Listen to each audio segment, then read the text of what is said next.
especially because it's been the talk of town. People are talking about it, especially relating to creatives in the creative arts space, as a matter of fact. So our guest this morning is let me not get the name wrong, but then, because of the surname, but then if I'm right, our guest this morning is John Asogonnde, and then he is an author and also an entrepreneur. Good morning, how are you doing? Good morning, Evergreen. I'm doing very well. Did I get it wrong or I got it right? Because I didn't want to mention, but I had to mention it. You got it right, yeah. Okay, I'm glad I did, right? It's good to see you. Same here. You look good. It's a pleasure. Thank you. Yourself? I'm well. You were telling me something behind the scenes. I don't know if you want to share, but then I'm still amazed. About addiction? Yes. Yeah, I've had a rough past. I was once addicted to substances, but this is how far God has brought us. God has really brought you far, because you can you see that? Like, can you see him? He doesn't look like it. Or says he does he? No, not at all. Doesn't. I wouldn't have believed. Like yes, I wouldn't have believed it if I had. I don't know. Maybe because of the book, that's why I'm even convinced. Because yes, you clearly shared your story in there. But if you had told me, I don't think I would have. I mean, that's what God is able to do. You know, if once you surrender yourself to God and live according to His purpose, He's able to turn you around. You know, the Bible says, "Behold, the old things have passed away, and all things have become new." So I believe that is me. I'm living in my new, and my new cannot look like my old. So that's what it is. But you know that, or let me even ask you, why do people get addicted? Okay, so addiction starts very casually.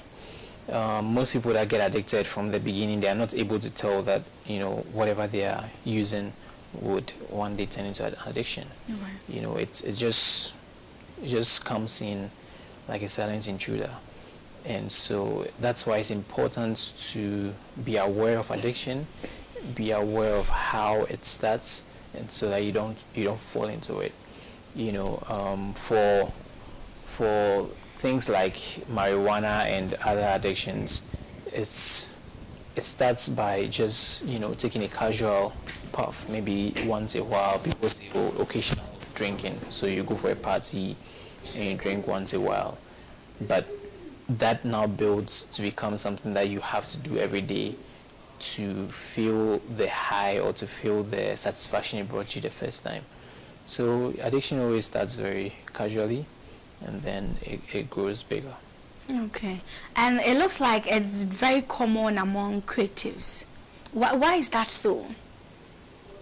I think it's because of the nature of the business in which they are. There's a lot of pressure on them to portray a certain image that may not be the reality. And it's very difficult to portray such an image when you're sober or when you're in your normal state. So a lot of them tend to use drugs and alcohol to enhance, their moods, so they can portray that image that, people expect of them. I think that may be the major factor that is driving a lot of creatives to use drugs. Okay.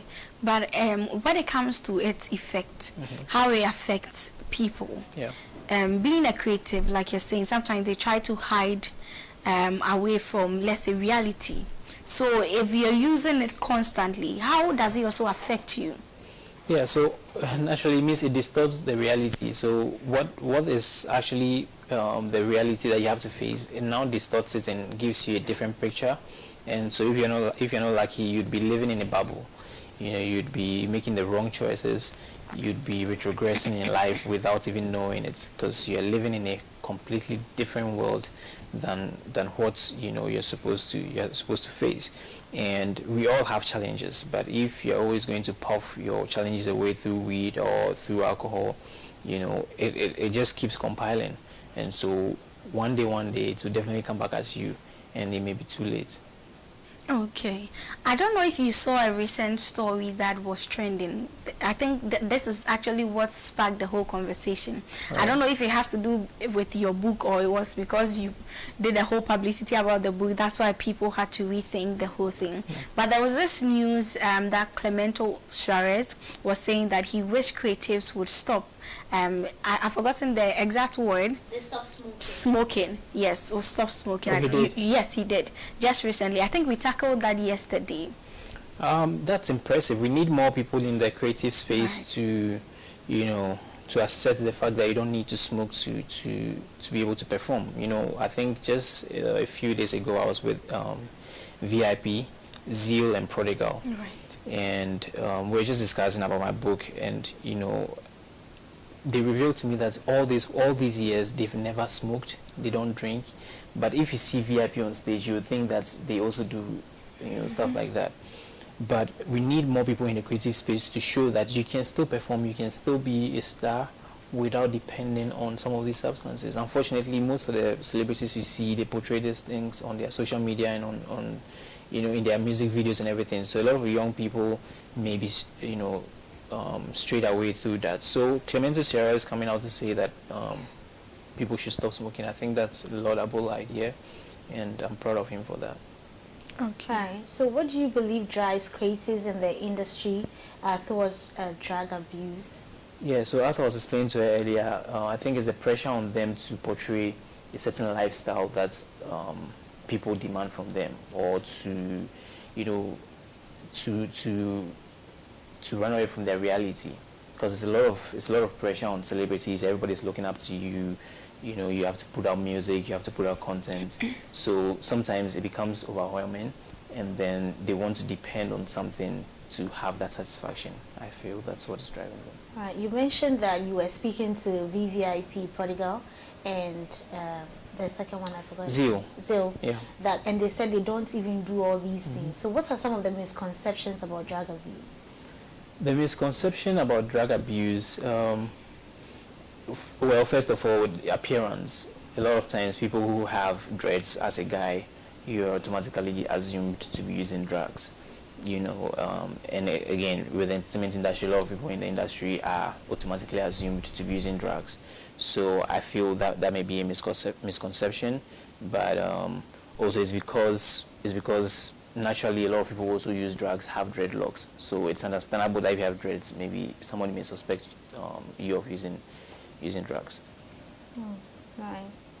Are there any ways whereby this can be prevented? The whole drug abuse thing aside, okay, before maybe they get to go to the asylum or something, are there any preventive measures for drug abuse? There are, and that is one thing I'm passionate about, and that's why I like to share my story.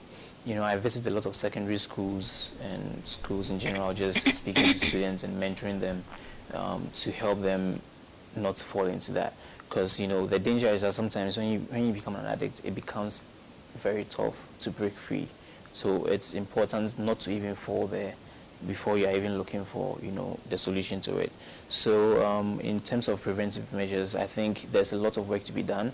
The government has to actually tackle this because it's becoming a menace. I mean, there are so many young people who are getting addicted these days, and so we should have a conscious effort to educate people and to provide resources that would, you know, enable our young ones not to fall into that kind of lifestyle. Quick one. So there was a time on Twitter when you spoke about, you said you wanted to start Edinburgh, and there was a whole lot of back and forth. There were people that accepted the motion, people were like, they were against it. They said, oh, maybe it was, and there was a time you even said you wanted to raise funds to start the whole thing. So how did you deal with all that, and why did you want to start Edinburgh? I think I understand that it's because you stopped the addiction, but how did you take the whole reception from people? Yeah, I started Edinburgh because of my own desire for a place like that. When I quit drinking and smoking, I realized that there weren't any safe spaces in Accra for people who didn't want to drink but still just wanted to go out and socialize. And so that was a vision I had.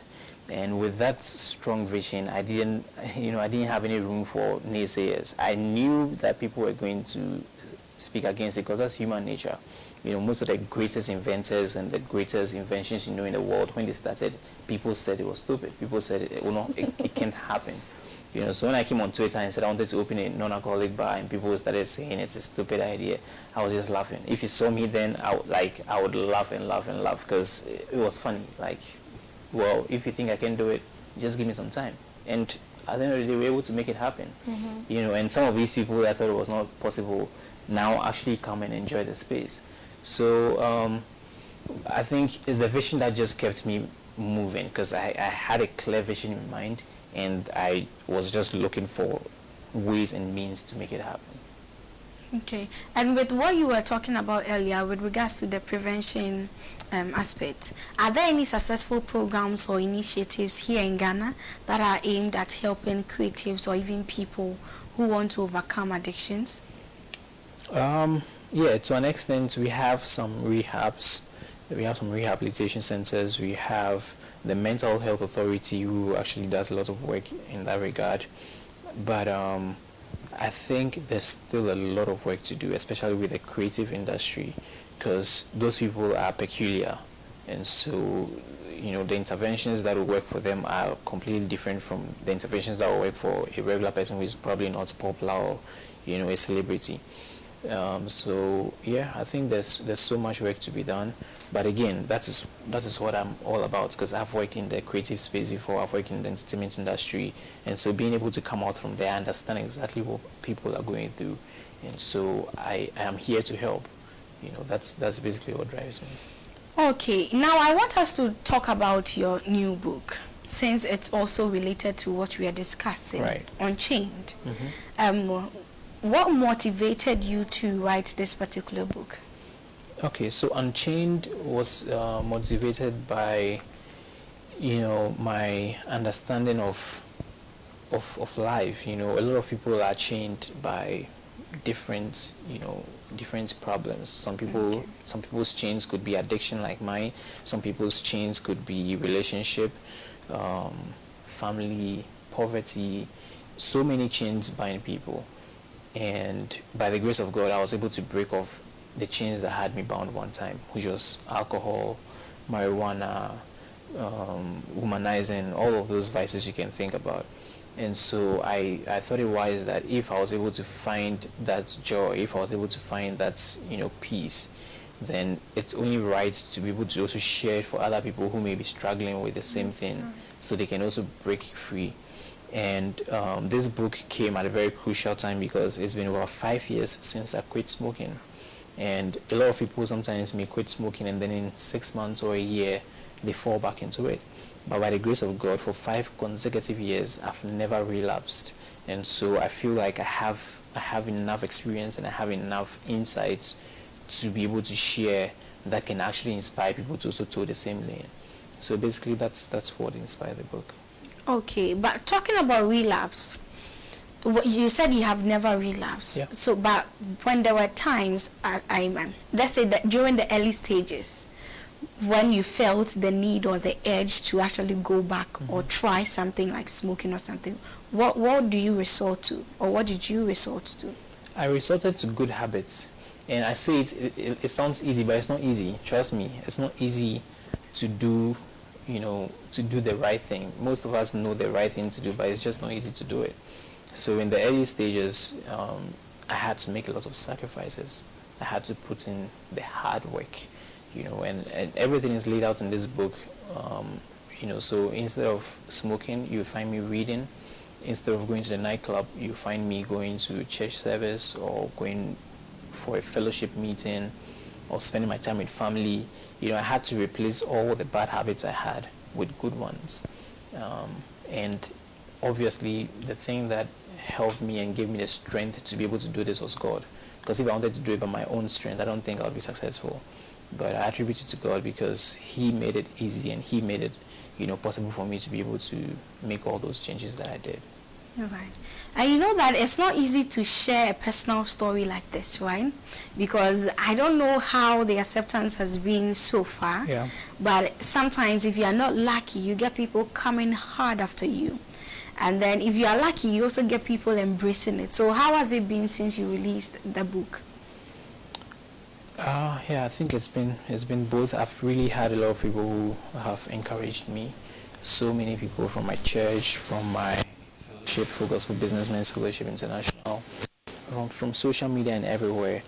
But I think more of that should happen, because some people may be inspired by this, but they don't even see the need to speak up. But it's important to speak up, because the more you speak up, the more I can also feel encouraged that what I'm doing is right, and it can fuel, the projects I'm going on, embarking on.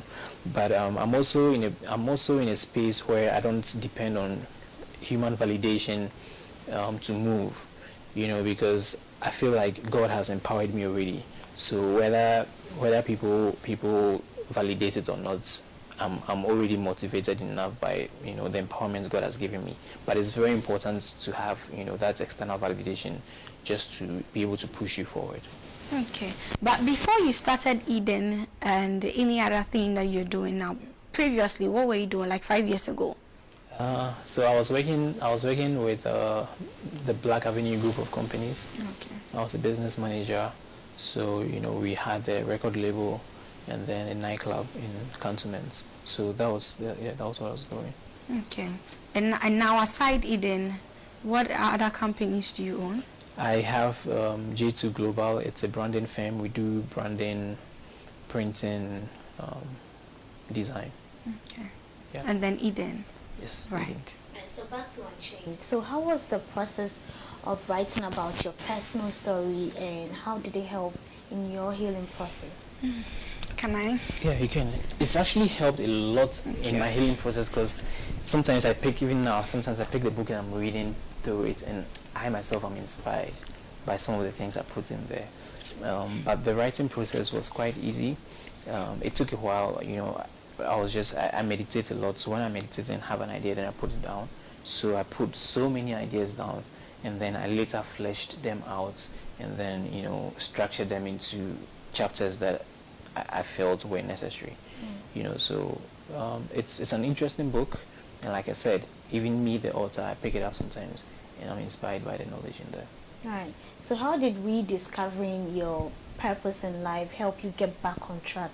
Because you had to rediscover yourself before you stopped addiction and try to document your life. So how did that help? Yeah, that's a very crucial question. I think purpose is a powerful thing that can, change anybody's attitude to life. Once you really know what your purpose is and where you're going, it becomes easy for you to, cut off certain things that wouldn't get you there, and rather put in place, the right measures that can get you to the expected end. So really discovering my purpose, which I talked about in both chapter 2 and chapter 16 of the book, really helped me to have a new identity of myself, to know that you can't even go to certain places anymore, you can't do this anymore, because for where you want to go in future, for where you want to be in 20 years time, these are some of the things you need to do. So I think rediscovering your purpose really helps in forming your whole identity and your approach to life. And I believe that you've discussed about strategies whereby people can overcome their addiction. So what are some of the strategies you discussed in there for someone who wants to stop or overcome their addiction? Yeah. The very first one is acceptance. You have to accept the fact that you're addicted. A lot of people are in self-denial. You tell them that, Charlie, you have to slow down the smoking. They tell you, I'm not addicted, I can stop anytime. They don't want to accept the fact that they are even addicted. And without that acceptance, nothing will work. So first, you accept that you're addicted to something, then that is when you can start looking for solutions. And in looking for solutions, you'd have to make sacrifices. You'd have to cut off certain friends that you are with. You'd have to change your environment. If you're in an environment where everybody is smoking, everybody is drinking, you may not be successful there. You have to change that environment. Change the friends you keep. Throw away all the triggers. So, for instance, when I quit smoking, I threw away my lighters, my Rizzlers, because you can throw away the weed and then every morning you wake up and you see a Rizzler there or a lighter there. Yes. The temptation will be there. So yes. Throw away all the triggers. If it's alcohol, throw away all the bottles. If it's pornography, throw away all the magazines. Delete all the pornography from your phone. The pages you follow that are always posting. You have to take that conscious effort to clean your surrounding, both physical surrounding and then the online surrounding. And most importantly, seek God. because a higher power is able to give you the strength to overcome certain things that by your strength you may not be able to do. So you want to say that the faith and your divine guidance has helped you into shaping your life now? Absolutely. Absolutely. I can never underplay that. Right. And also you were talking about the fact that you have to cut off friends when they're not helping you. So do you mean you cut off certain friends, and how are they feeling now? What do they say about you? Yeah, unfortunately I had to. I don't think I cut them off. I just made the right decision. I just distanced myself. But in the beginning, most of them, they didn't believe it was even possible. Most of them thought that, oh, Charlie, I know, right? 1 month he will come back, or 2 months he will come back, and it's been 5 years and I'm not back. You've done so well. So yeah, I think some of them actually respect my decision, and most of them are actually inspired by what I do. I have some of the friends who have also successfully quit because they've seen how far I've come and they've been inspired to quit. So yeah, no bad blood. Interesting. Wow.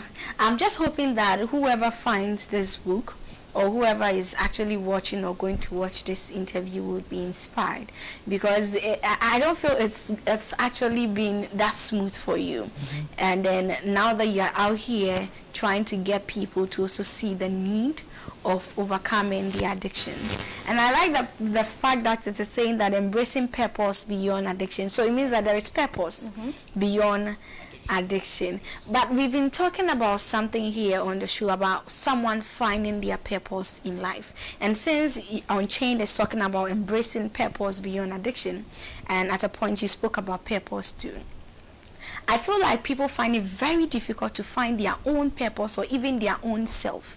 And if you don't know your purpose in life, if you are not able to discover who you are, how do you find a purpose in life to even be able to overcome such addictions? Yeah, we didn't just come on earth by ourselves. Someone brought us here. And just like any product or anything in this world, someone manufactured it. And so the best person that knows the use or the purpose of anything we find here is the person who manufactured it. So to find your purpose, you have to ask yourself, who manufactured me? Who brought me to this earth that I am? Once you know who brought you here, then you can ask the person, why did you bring me here? And that is God. God created all of us. I believe God created all of us, and I want to believe that everybody watching this show also believe that we were created by God. So now it begs the question that why don't you go back to God and ask him, why did you bring me here? I think that's the surest way you can find your purpose. But also beyond that, some of the things you can do is to reflect. So in my book, in the chapter 2, I reflected on when I was a child, when I was just 6 years old. I had a purpose. I had a vision I wanted to accomplish. I had a dream I wanted to achieve. And now, as an adult, I look back at when I was just 6 years old. And I remembered the vision I had, the ambitions I had, and the dreams I had. And that has been able to even inform me and help me discover my purpose. So for a lot of people, when you're young, there are dreams and aspirations you had. That could actually be your purpose. So I would encourage you to just take some time back, reflect on those days. When you were a child, what did you want to be? Maybe you wanted to be a pilot, you wanted to be a TV presenter, you wanted to do some amazing things. Reflecting on those memories can help you discover what your purpose is. Right. A quick one. I just saw a part, chapter 5. It says, I am not John Hammett. I am not Yvonne Nelson. Yeah, I find it very interesting. Yeah. Could you tell us a little bit about that chapter? John Hammett. So my name back then on the streets was John Hammett. And if you know John Hammett... Who was John Hammett? John Hammett was the guy. I mean, John Hammett was the plug. I had it all, I had access to all the nightclubs, all the parties, the lavish lifestyle that, people portray on social media and everything. But I was living a lie. I was not living my authentic self. That was, John Hammett was just, the guy that wanted to fit into society, the guy that was just, living a very reckless life. But I write that I'm not John Hammett because now I am a different person. Right. And so that is what the story entails. Coming out from that life of reckless living, that life of, following everything in the world, and now being able to transform myself and redefine who I am. Right. So away from that, let's talk about impact, feedback, and success stories. Have you had anyone sharing success stories with you that, maybe they've overcome addiction, and or maybe your readers, have you gotten any success stories so far? Yeah, so this book was just launched last week. It's just 1 week old. And so particularly to this book, nobody has reached out to me yet. But I've been doing this work for a while, for the past 5 years, and I've had so many success stories. Most of the secondary schools we go to, I've been to secondary schools 4 years ago, and some of the students I mentored have now graduated from the university. And, they share their success stories with you, and, how they're inspired by my story not to fall into some of those substances in school, and they've successfully graduated from school. I have friends, like I said, that I used to smoke with, who have also successfully stopped smoking just because of the story I share and the insights I provide. So I'm very confident that this book is going to do a lot of wonders. It's going to help a lot of people to discover their purpose, to break off any addiction or any situation they have, and step into a life of fulfillment and significance. So how do you feel when people tell you about their success stories? It feels assuring. It's encouraging to know that my efforts are not going in vain, because this is something I've dedicated myself to. I could be sitting somewhere and just working and not care about anybody, but I put in resources, I put in my time, I put in my money, I put in a whole lot of things to make this work. So people coming back to me to tell me that they've been inspired by it, it's something that really fulfills me. So at what point did John Hammett decide to quit smoking, drinking, leave everything behind and become I am not John Hammett? Yeah, that moment came in 2018.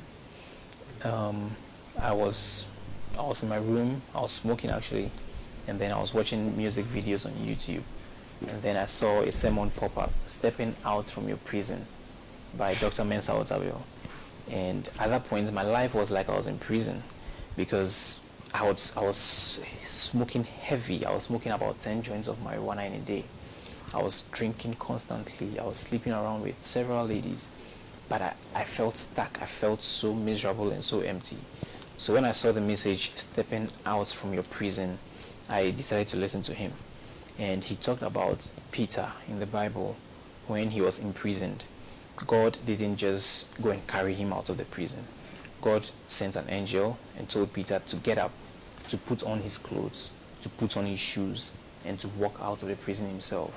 So immediately I understood that situation I found myself in, God was not just going to pick me out of it. If anything was going to change, I had to make that conscious effort to stop smoking, to stop drinking, and to turn my life around.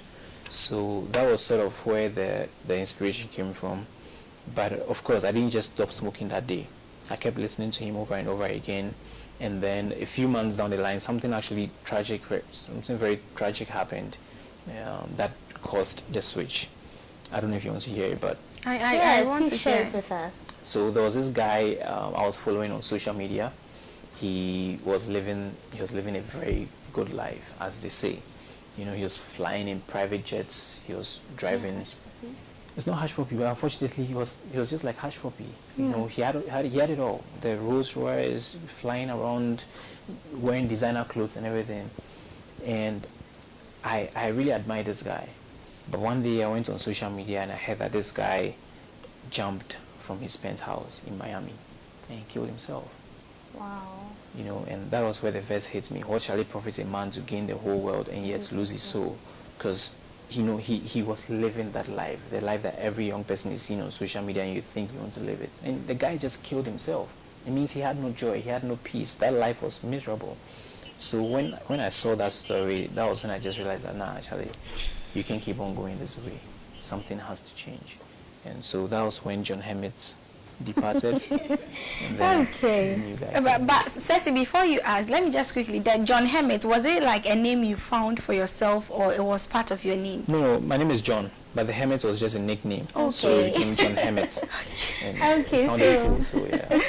Something caught my attention when I was just like the content side. Yeah. So chapter 3 says, all because of Krobo girls.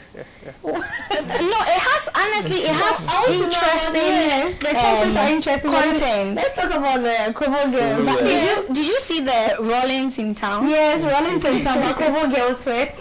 Krobo Girls. So Krobo Girls happened in 2012. I was in secondary school, and did you know if you go to Krobo Girls? No. No, I went to school. I went to a and, girls' school, though, Krobo is and I'm shiny. cool. Oh, It's always yes. shiny, you know.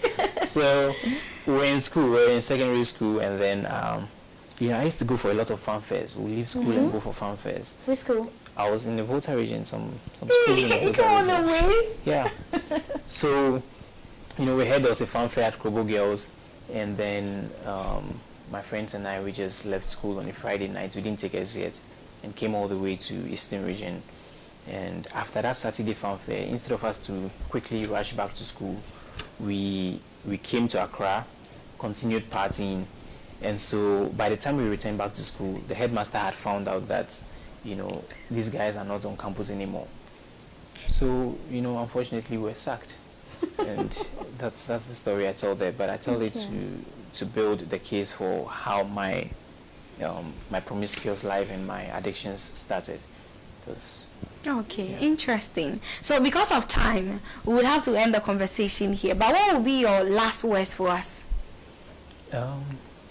There's a lot of words I can give, but my last words based on the topic we're discussing, drug addiction amongst creatives. I want to reiterate the fact that you don't need any substance to perform. You don't need drugs or alcohol to be creative. God has already, given you the talent and blessed you abundantly with creativity, that you don't need to depend on, a substance to be able to bring that out. And so if unfortunately you found yourself in that, know that there is help, and you can reach out so we can possibly help you to come out from that addiction. Right. So where can people find Unchanged, and how much is it going for? So Unchained is going for 150 CDs. It's available in most of the bookstores in town, Vidia Bookstore, EPP, Challenge. Some of the bookshops you can find it, and you can actually come to Eden Bar as well, in Tesano, and grab a copy. Okay. Social media handles? Just my name, John Asogonnde, JOHN Asogonnde. You'd find me on social media. Okay. Okay, so we have some birthdays. Do you mind taking it for us? Okay, sure. So this birthday is from it's to Gifty. Happy birthday to Gifty Arthur of Cape Coast, from your husband Captain. Enjoy your new day and enjoy your new age with fullness of love and grace. I love you so much. So Gifty Arthur, your husband is saying happy birthday to you. Enjoy your new age and fullness of love and grace. I love you so much, and we also love you so much, Gifty. And happy birthday going out to you once again from all of us here Yes. at Shobiz TV. And then I'm here again to remind you that Denzel Savage is a digital marketer that out there who is actually patiently waiting for you to actually go and disturb him with all your digital marketing needs or jobs. So please reach out to Denzel Savage on the number 0246 966 87 0246 966 687, or you can also follow him on IG on Denzel Savage, or DM them for all your company needs. I always tell you that you can only get the good offers right here on this show, so please disturb Denzel Savage with all your digital marketing needs. And you can also mention Shobiz TV or Evergreen Asante or even Sassy